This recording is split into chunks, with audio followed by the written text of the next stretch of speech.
रेखा गुप्ता को दिल्ली का मुख्यमंत्री बनाया गया है। उनके हस्बैंड हमारे साथ हैं। हमेशा कहते हैं कि भाई पत्नी आगे बढ़े, पति पीछे खड़ा रहता है सपोर्ट के लिए। आज इस पति को कितना गौरवान्वित महसूस हो रहा है? पति का याद है नहीं, वो रेखा जी स्वयं इतनी मेहनत करती हैं। एक मिनट जरा हाथ वही सब बोलिए। तो इसका श्रेय मतलब जो उनकी मेहनत है वो उनकी खुद ही उनकी अपनी इतनी मेहनत है। वो लगातार 30 साल से मेहनत कर रही है। सुबह कह के गई थी कि तुम सीएम के पति होगे। ये बताएं आप, सुबह कह के गई थी? हम ऐसी आज तो कई दिन से सोच ही रहे थे कि क्या पता ऐसा हो जाए, लेकिन सच्चाई यही है कि जब तक अनाउंस नहीं हुआ तब तक फिंगर क्रॉस करके बैठे हुए थे। हमने जब महाकुंभ में डुबकी लगाई थी क्या महाकुंभ में? अभी लगा के आए हैं। क्या मानते हैं, क्या फैक्टर्स रहे कि रेखा गुप्ता को मौका दिया गया? आपने उनको सबसे करीब से देखा है, मेहनत करते हुए, काम करते हुए। एक मिनट। हाँ बताएं। देखो मुझे अभी तक तो वो लोग मीटिंग से आए नहीं है। अभी वो आएंगे तो बताएंगे कि उन लोगों ने क्या। हम तो परिवार के नाते ना हर चीज फैक्टराइज कर रहे हैं, हर चीज को पॉजिटिव, हर चीज को। पति कुछ गिफ्ट दे, पत्नी हमेशा सोचती है आज तो दिल्ली के सीएम को गिफ्ट देना है। आपको कुछ खरीद लिया आपने? कुछ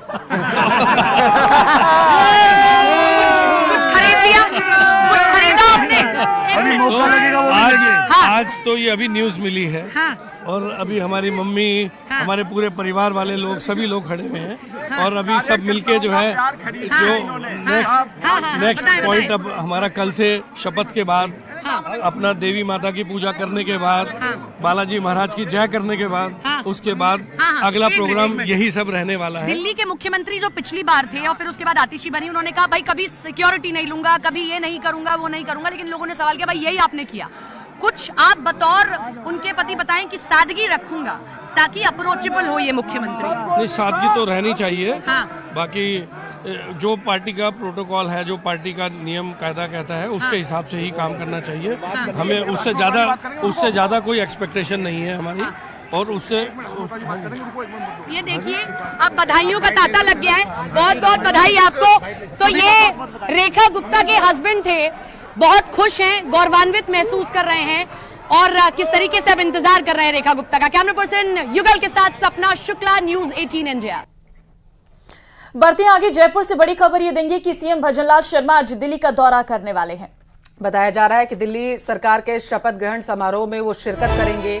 सीएम भजनलाल सुबह 8 बजे दिल्ली के लिए रवाना हो जाएंगे, यानी कि अब से मात्र कुछ देरी बाद। दिल्ली एयरपोर्ट से जैसे ही वो शपथ ग्रहण के लिए निकलेंगे तो उसके बाद बताया जा रहा है कि वहां पर कई मंत्रियों के पहुंचने की संभावनाएं भी जताई जा रही। दूसरी तरफ बीजेपी शासित राज्यों के जितने भी मुख्यमंत्री हैं उनके पहुंचने की भी संभावनाएं जताई गई। नई दिल्ली एयरपोर्ट से सीधे जयपुर हाउस जाएंगे सूबे के मुखिया सीएम भजनलाल शर्मा। देखिए बिल्कुल आज दिल्ली की सरकार का शपथ ग्रहण समारोह है और साफ तौर पर बीजेपी इसे बहुत भव्य रूप से मना रही है। और भव्य रूप से मनाने के पीछे के बहुत सारे कारण हैं। सबसे बड़ा कारण तो ये है कि 27 साल बाद दिल्ली पर वापसी की है बीजेपी ने। आप समझ सकते हैं बीजेपी में किस तरीके की खुशी है। और ऐसे में जहां भी बीजेपी की सरकार है वहां के सीएम, डिप्टी सीएम, साथ ही अन्य अध्यक्ष, विधायक, कई लोगों को इस कार्यक्रम के लिए आमंत्रित किया गया है। और इसी सिलसिले में आज मुख्यमंत्री भजनलाल शर्मा भी दिल्ली सरकार के शपथ ग्रहण में शामिल होने के लिए दिल्ली पहुंचेंगे। सुबह 8 बजे दिल्ली के लिए रवाना हो जाएंगे जयपुर से वो, और जयपुर एयरपोर्ट से सीधे दिल्ली के लिए रवाना होंगे। आपको बता दें कि सुबह 11:10 पर जोधपुर हाउस से रामलीला मैदान जाएंगे। तो आज एक भव्य कार्यक्रम दिल्ली में, दिल्ली का रामलीला मैदान पूरी तरीके से सज कर तैयार है। आज एक शक्ति प्रदर्शन यहाँ पर भारतीय जनता पार्टी का हमें देखने को मिलेगा, क्योंकि एक जीत बड़ी है और एक नया मैसेज यहाँ से जरूर दिया जाएगा। जयपुर का रुख करेंगे। विधानसभा का दरअसल आज बजट सत्र है, प्रश्नकाल के साथ इसकी शुरुआत होगी और विधानसभा की कार्रवाई आज जारी रहने वाली है। सीएम से जुड़े विभाग समेत कई विभागों से संबंधित इसमें जवाब रहेंगे और सदन के पटल पर रखा जाएगा प्रतिवेदन। कार्य सलाहकार समिति का ये रखा जाएगा प्रतिवेदन मुख्य सचेतक जोगेश्वर गर्ग रखेंगे। और इस दौरान सबकी निगाहें टिकी होंगी क्योंकि कई सवाल जवाब सदन के पटल पर रखे जाएंगे और इस दौरान तीखी बहस भी देखने को मिल सकती है क्योंकि कल ही राजस्थान का बजट आया है और इस दौरान सबकी निगाहें इस बात पर भी टिकी हुई थी कि विपक्ष का आखिर इस पर रवैया क्या देखने को मिलेगा। सदन के पटल पर बताया जा रहा है कि अधिसूचनाएं रखी जाएंगी, सवाल जवाब होंगे। मंत्री किरोड़ी लाल मीणा के फोन टैपिंग के बयान का भी मामला गर्मा सकता है क्योंकि उन्होंने बेहद ही गंभीर आरोप अपनी ही सरकार पर लगा दिए थे, जिसके बाद कांग्रेस हमलावर हुई। दूसरी तरफ उसके बाद जैसे ही ये मामला गरमाया तो किरोड़ी लाल मीणा अपनी सफाई में भी बयान देते नजर आए थे और उन्होंने कांग्रेस पर ही तीखा हमला बोल दिया था कि कांग्रेस में भी पूर्व सीएम अशोक गहलोत अपने ही मंत्रियों के फोन टैप करवाते हैं। फिलहाल बताते चले कि आज सवाल जवाब होंगे और सदन पर इस वक्त सबकी निगाहें सरकार की ओर से मामले में जवाब भी पेश किया जाएगा। तो देखिए, आज जयपुर से बड़ी खबर आपको हम दे रहे हैं जहां पर आज बजट सत्र रहने वाला है और कई विभागों से संबंधित इसमें सवाल जवाब रहने वाले हैं। विपक्ष के अपने सवाल हैं। सदन के पटल पर आज प्रतिवेदन रखा जाएगा और अधिसूचनाएं भी रखी जाएंगी सदन के पटल पर। साथ ही किरोड़ी लाल के फोन टैपिंग के बयान का मामला भी आज सदन में रखा जाएगा। सरकार की ओर से इस पूरे मामले पर जवाब जो है वो सरकार ने देना है। कई विभागों से संबंधित इसमें सवाल जवाब भी रहने वाले हैं। देखिए, भजनलाल सरकार का कल दूसरा पूर्ण बजट आया है और उस बजट के बाद जो है अब विपक्ष इस पर क्या अपना रुख रखता है, इस पर सभी की निगाहें रहने वाली हैं। तो ऐसे में आज काफी ज्यादा हंगामेदार विधानसभा की कार्यवाही रह सकती है। भजनलाल सरकार ने अपने दूसरे पूर्ण बजट में युवाओं को कई बड़े तोहफे दिए हैं। सरकारी नौकरी में भर्ती के ऐलान से बेरोजगार युवा भी खुश हैं। दिया कुमारी ने बजट पेश करते हुए घोषणा की है कि इस साल राजस्थान में 1,25,000 पदों पर सरकारी भर्तियां की जाएंगी और इससे राजस्थान के बेरोजगार युवाओं को राहत भी मिलेगी। क्या कुछ कहा गया है बजट में वित्त मंत्री की तरफ से, विस्तार से रिपोर्ट में देखिए। नए स्टार्टअप्स बनाते हुए 750 से अधिक स्टार्टअप्स को I start fund of funds के माध्यम से फंडिंग उपलब्ध कराने की मैं घोषणा करती हूँ। युवाओं को असंभव को संभव बनाने के लिए आवश्यक स्किल्स एवं संबल देने के लिए हमारी सरकार सभी आवश्यक कदम उठाने के लिए संकल्पित है। 1500 विद्यालयों में अटल टिंकरिंग लैब स्थापित किए जाने की घोषणा करती हूँ। बजट से युवाओं को मिला तोहफा, छात्रों के साथ बेरोजगारों को रोजगार, 1.25 लाख सरकारी नौकरियों की सौगात।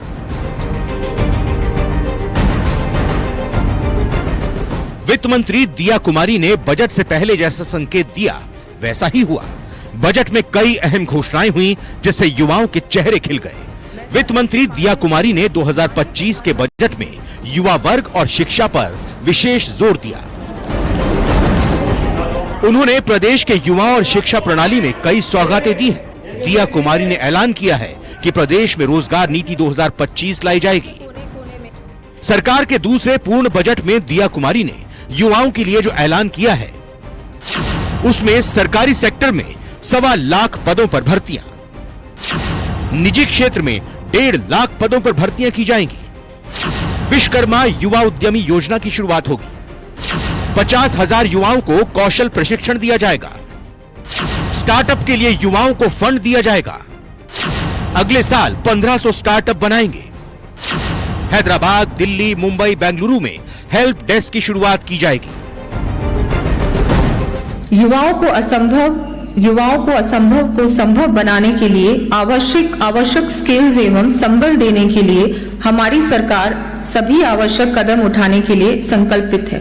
युवाओं को रोजगार परक प्रशिक्षण, इंटर्नशिप, अप्रेंटिसशिप तथा रोजगार की योजनाओं के माध्यम से समुचित अवसर प्रदान करने के लिए राजस्थान रोजगार नीति 2025 लाने की मैं घोषणा करती हूँ।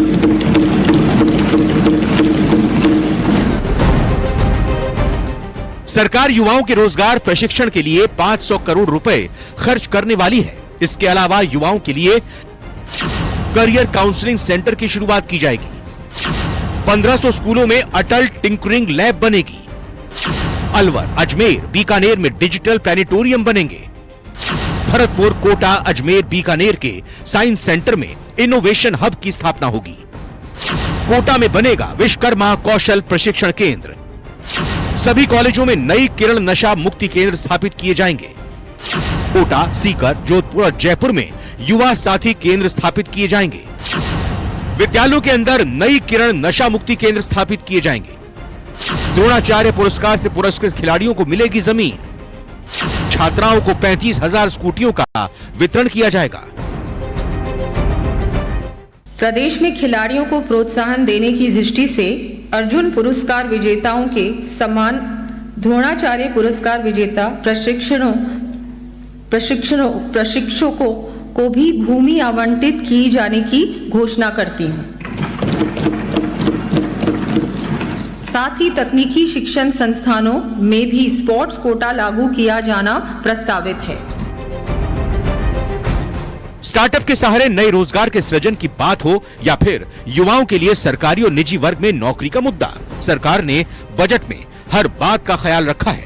ऐसे में अब युवाओं को उम्मीद है कि सरकार बजट में की गई घोषणा को जल्द ही अमली जामा पहनाएगी।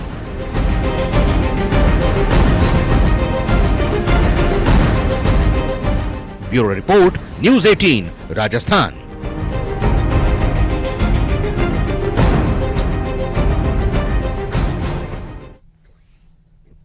और चलिए बढ़ते हैं आगे। जयपुर से अब आपको बड़ी खबर देंगे, जहां पर नरेश मीणा के परिजन सीएम भजनलाल से मिले हैं। सीएम लाइन्स बताया जा रहा है स्थित मुख्यमंत्री ऑफिस में उन्होंने मुलाकात की। सीएम भजनलाल शर्मा से सकारात्मक बातचीत हुई है। नरेश मीणा के पिता ने ये बात कही है। देखिए, समरावता कांड में हुए नुकसान का मुआवजा दिलाने की मांग रखी गई है। 25 फरवरी को होने वाले धरना प्रदर्शन को स्थगित करने की भी घोषणा की गई है। सीएम भजनलाल ने हर संभव मदद का आश्वासन दिया है। उधर नरेश मीणा के पिता ने कहा है कि समरावता कांड में नुकसान पर आर्थिक मुआवजा दिलाने की मांग उन्होंने रखी। मुलाकात के बाद ये कहते हुए नजर आए हैं। भजनलाल शर्मा से उनकी बात को बेहतर बताया जा रहा है। उन्होंने कहा कि सीएम ने अच्छे तरीके से मेरी बातचीत जो हुई उसे उन्होंने सुना और समझा भी है, तो सीएम से सकारात्मक बातचीत हुई, ऐसा नरेश मीणा के पिता की तरफ से कहा गया है। हमारी जो मांगे हमने रखी उस पर हमें आश्वस्त किया तो वो हो जाएगी, और हमें विश्वास हुआ। और उसमें कुछ मांगे ऐसी थी जो जैसे समरावता को मुआवजा दिलाने की, वो जल्दी काम हो जाएगा। और हम मतलब संतुष्ट हैं उनकी बातों से। और इसको लेकर के हम जो आंदोलन ये 25 तारीख का करने जा रहे हैं उसको स्थगित करते हैं।